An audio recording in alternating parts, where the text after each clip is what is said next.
folks, have y'all been here before? Some know. Welcome and welcome back. My name's Laura Michael. I'm going to give you an intro before we send you all off to explore. That's going to be some history of this place and some tips so you can get the most out of your time here today. Since I am far back from you all, do you mind if I remove my mask so that you all can hear me better? Perfect. Okay. So I'm going to give you, starting a little bit of history here. Monticello, this mountain and this land, was for thousands of years lived on and cared for by the Monacan nation. And then in the 1730s, Peter Jefferson claimed this land as part of his estate. He had raised a marketable crop on this land and claimed it. Shortly afterwards, in 1743, Peter Jefferson has a son named Thomas Jefferson. Thomas Jefferson grows up playing on this space. He wants his home to be here, and he studies architecture so that he can design that house. Home is begun when he's in his 20s. It's finished when he's in his 60s. It takes about 40 years to build this house here, partially because he keeps changing his mind, and partially because during those 40 years, the United States is becoming a new country, and Jefferson is playing a pretty major role in that. So in his 20s, Jefferson is living in Williamsburg. He's practicing law. When he's 33, he's sent to Philadelphia for the Second Continental Congress in 1776. And while he's there, he's asked to draft the Declaration of Independence, right? And tomorrow we'll be celebrating the adoption of that document. It's not yet obvious that that's a defining moment in Jefferson's life, so he returns home. He keeps going with his life. He is governor of Virginia during the American Revolution, and then he's asked to go to France and serve as a diplomat there. He's in Paris for 5 years, and he gets to travel around Europe some, and he sees lots of new architectural ideas that he hadn't been familiar with. When he returns in 1789, he doesn't like the house he's designed. So they tear down most of Monticello 1, and they build Monticello 2, which is here today, 90% original. It's a mix of ancient Greek and Roman ideas mixed with what Jefferson would have seen as contemporary French and Italian architecture. We call it Jeffersonian neoclassicism.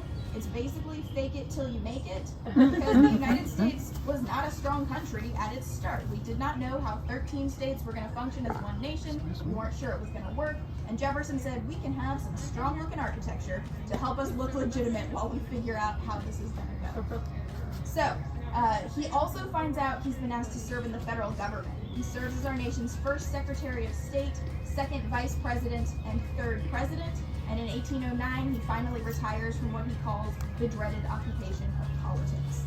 He spends 17 years here in his retirement before he passes away, does not live here alone. Jefferson had been married when he was young. After 10 years, his wife passed away. And of their 6 children, only one was still alive when he retired. He asked that daughter to move in with him. She does. She brings a large family, and at any given time, it's about 24 people who live in this house with Jefferson. It's not just a busy house. It is a busy plantation.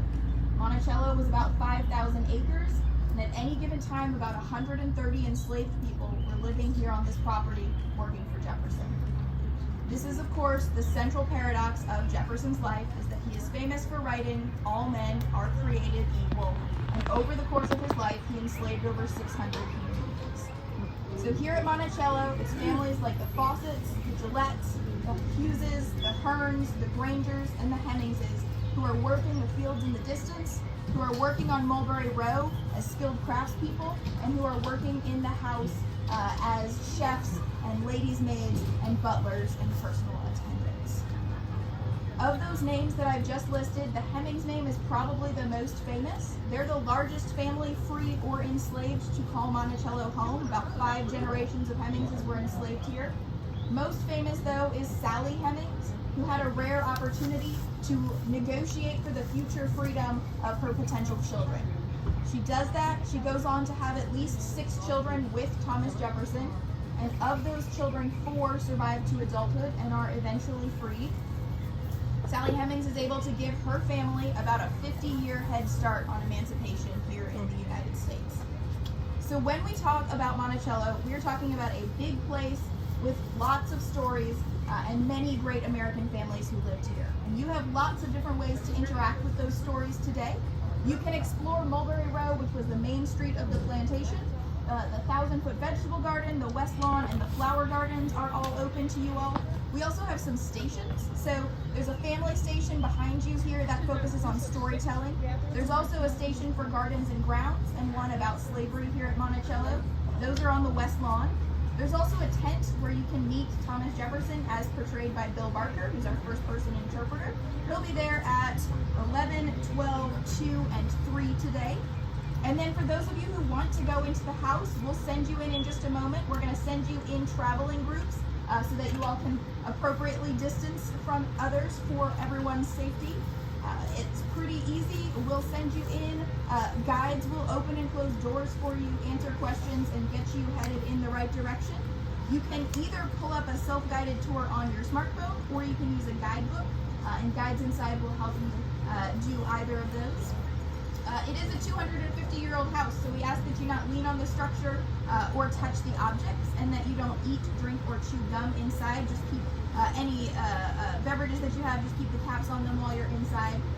You are welcome to take as many photos as you can. All of that sound good? Mm-hmm. Wonderful. Well, then I am going to pass you over to Justin here, and he's going to send you all into the house in your groups. Thanks for coming, guys.